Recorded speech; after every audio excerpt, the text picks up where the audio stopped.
প্রধানমন্ত্রী আবাস যোজনায় বড় খবর। ইতিমধ্যে ৪০ লক্ষের বেশি আবেদনপত্র জমা পড়ে গিয়েছে এই রাজ্যে। প্রধানমন্ত্রী আবাস যোজনায় রাজ্য সরকার চাইছে বা টার্গেট নিয়েছে ৩৫ থেকে ৩৬ লক্ষ যোগ্য উপভোক্তাকে বাড়ি নির্মাণের জন্য আর্থিক সহায়তা করতে। প্রধানমন্ত্রী আবাস যোজনার যে নিয়ম ছিল, সেই নিয়মের গেরোয় কিন্তু এই রাজ্যে এত উপভোক্তা আসতেন না। আমাদের রাজ্য সরকার কেন্দ্রের কাছে সেই নিয়ে দরবার করে এবং অনুরোধ করে যাতে এই রাজ্যের জন্য বেশ কিছু নিয়ম শিথিল করা হয়। আর সেই মতো কেন্দ্র সরকার নিয়মের শিথিল করে মাননীয় পঞ্চায়েত এবং গ্রামোন্নয়ন মন্ত্রী দিলীপ ঘোষবাবু জানিয়েছিলেন যে এই রাজ্যের জন্য যে নিয়ম শিথিল করা হয়েছে এবং তাতে আপনার ইটের দেওয়াল থাকলেও ছাদ যদি পাকা না হয়, আপনি কিন্তু প্রধানমন্ত্রী আবাস যোজনার জন্য আবেদন করতে পারেন এবং বাড়ি নির্মাণের আর্থিক সহায়তা পেতে পারেন। সেই মতো এই রাজ্যে প্রচুর উপভোক্তা ইতিমধ্যে আবেদন করে ফেলেছেন। আপনি যদি এখনও আবেদন না করে থাকেন তাহলে জেনে রাখুন, এই আগস্ট মাসের শেষ তারিখ পর্যন্ত অর্থাৎ ৩১শে আগস্ট পর্যন্তই আপনারা আবেদন করতে পারবেন। তাই যদি এখনও আবেদন করতে বাকি থেকে থাকেন অবশ্যই আবেদন করে ফেলুন, কারণ রাজ্য সরকার কম সংখ্যক নয় ৩৫ থেকে ৩৬ লক্ষ উপভোক্তাকে এই প্রধানমন্ত্রী আবাস যোজনার মাধ্যমে আর্থিক সহায়তা দিতে চলেছে। চলুন আজকের ভিডিওর মাধ্যমে এই গুরুত্বপূর্ণ তথ্যগুলো দেখে নেব। তবে মূল পর্বে যাওয়ার আগে আপনাদের কাছে ছোট্ট অনুরোধ করব, চ্যানেলে নতুন এসে থাকলে প্রতিনিয়ত গুরুত্বপূর্ণ ভিডিওর তথ্য পাওয়ার জন্য চ্যানেলটিকে সাবস্ক্রাইব করে পাশে থাকা নোটিফিকেশন বেল আইকনটা অল করে রাখবেন। আর ফেসবুক থেকে দেখে থাকলে অবশ্যই পেজটিকে ফলো করে রাখবেন। তো দেখুন, এই মর্মে একটি সংবাদ প্রকাশিত হয়েছে যেখানে বলা হয়েছে প্রত্যাশা ও লক্ষ্যমাত্রা ছাপিয়ে গিয়েছে। রাজ্যে ৩২ লক্ষ গরিব মানুষকে প্রধানমন্ত্রী আবাস যোজনা প্রকল্পের মাধ্যমে ঘর দেওয়ার প্রাথমিক লক্ষ্যমাত্রা নিয়েছিল সরকার, কিন্তু জেলায় জেলায় সমীক্ষায় তার থেকে বেশি সংখ্যক মানুষের নাম উঠে এসেছে।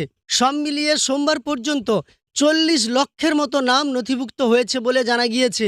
হাতে আরও এক সপ্তাহ আছে, ফলে এই সংখ্যা আরও বাড়তে পারে বলেই মনে করছেন পঞ্চায়েত দপ্তরের কর্তারা। শুরুতে কারা ঘর পাওয়ার যোগ্য তা নিয়ে কেন্দ্রের বেঁধে দেওয়া নিয়মের গেরোয় অনেকেই বাদ পড়ে যাচ্ছিলেন, কারণ কাঁচা বাড়ি না হলে কাউকে যোগ্য হিসাবে বিবেচনা করা হচ্ছিল না। পরে রাজ্যের অনুরোধে সেই নিয়ম শিথিল করে কেন্দ্র, আর তাতে বহু মানুষের নাম এই সমীক্ষায় উঠে এসেছে। এই প্রক্রিয়া শেষ হয়ে যাওয়ার পর আরেক দফা যাচাই করা হবে, অর্থাৎ নতুন করে আরেক দফায় কিন্তু যাচাই করা হবে। তারপর তৈরি হবে চূড়ান্ত তালিকা। এরপরেই কিন্তু চূড়ান্ত তালিকা তৈরি হবে, যার মাধ্যমে আপনারা বাড়ি তৈরির লিস্টে এনলিস্টেড হবেন বা তালিকাভুক্ত হবেন। বিজেপি সরকার ক্ষমতায় আসার পর আবাসের সমীক্ষার উপর বাড়তি গুরুত্ব দিয়েছিল।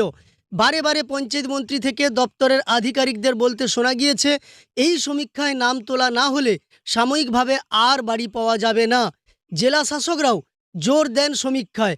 আপনাদের জানিয়ে রাখি, আপনাদের আমরা ভিডিও দিয়েছিলাম যেখানে পঞ্চায়েত এবং গ্রামোন্নয়ন মন্ত্রী বলেছিলেন যে দেখুন, এইবার সার্ভে হয়ে গেলে আবার কবে ৫ বছর কিংবা ১০ বছর পরে হবে তার কোনো ঠিক নেই।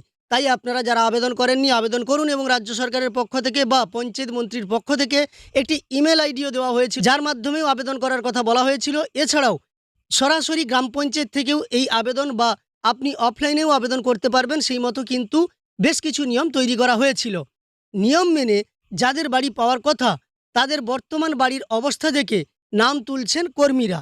সরকারি পরিসংখ্যান বলছে অন্তত 10টি জেলায় লক্ষ্যমাত্রার তুলনায় অনেক বেশি নাম নথিভুক্ত করা হয়েছে। যেমন ঝাড়গ্রামে টার্গেট ছিল ৫৬,০০০, সেখানে সমীক্ষায় উঠে এসেছে ৬৭,০০০-এরও বেশি নাম। জলপাইগুড়িতে ১,২২,০০০-এর লক্ষ্যমাত্রা থাকলেও সমীক্ষায় নথিভুক্ত হয়েছে ১,৪০,০০০-এর বেশি নাম। তবে এখনও বেশ কিছু জেলা রয়েছে যেখানে লক্ষ্যমাত্রার কাছাকাছি পৌঁছানো যায়নি। এই তালিকায় নাম রয়েছে দক্ষিণ ২৪ পরগনা, মুর্শিদাবাদ, পূর্ব মেদিনীপুর জেলার। দপ্তরের আসা যাচাই পর্বের পর কিছু নাম বাদ যাবে। সব মিলিয়ে ৩৫ থেকে ৩৬ লক্ষ উপভোক্তা আবাসের টাকা পেতে পারেন। অর্থাৎ রাজ্য সরকারের টার্গেট ৩৫ থেকে ৩৬ লক্ষ।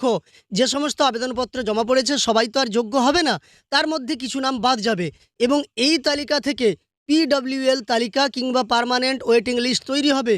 দফা অনুযায়ী, মানে বিভিন্ন দফায় বেশ কিছু উপভোক্তাকে করে এই প্রধানমন্ত্রী আবাস যোজনার মাধ্যমে বাড়ি নির্মাণের জন্য আর্থিক সহায়তা দেওয়া হবে। তাই আপনাদের বলে রাখছি, যারা এখনও পর্যন্ত আবেদন করেননি কিভাবে আবেদন করবেন সেই নিয়ে আমাদের ভিডিও দেওয়া আছে। চাইলে ভিডিও দেখে স্টেপ বাই স্টেপ আপনারা আবেদন করে নিতে পারেন। তাছাড়াও অফলাইনের মাধ্যমে ফর্ম ফিল আপ করেও আপনারা জমা করতে পারেন আপনাদের গ্রাম পঞ্চায়েত কিংবা ব্লক অফিসে। আপনি যোগ্য হয়ে থাকলে অবশ্যই টাকা পেয়ে যাবেন এবং আপনার নাম তালিকাভুক্ত হবে। তাই আর দেরি না করে আপনি আবেদন করে নিতেই পারেন। যাই হোক, আজকের ভিডিওর মাধ্যমে এই তথ্যগুলো আপনাদের দেওয়ার ছিল। তথ্যগুলো আপনাদের উপকারে এসে থাকলে একটি লাইক করে উৎসাহিত করার সঙ্গে সঙ্গে এই ধরনের তথ্য আরও পাওয়ার জন্য চ্যানেলটিকে সাবস্ক্রাইব করে পাশে থাকা নোটিফিকেশন বেল আইকনটা অল করে রাখবেন।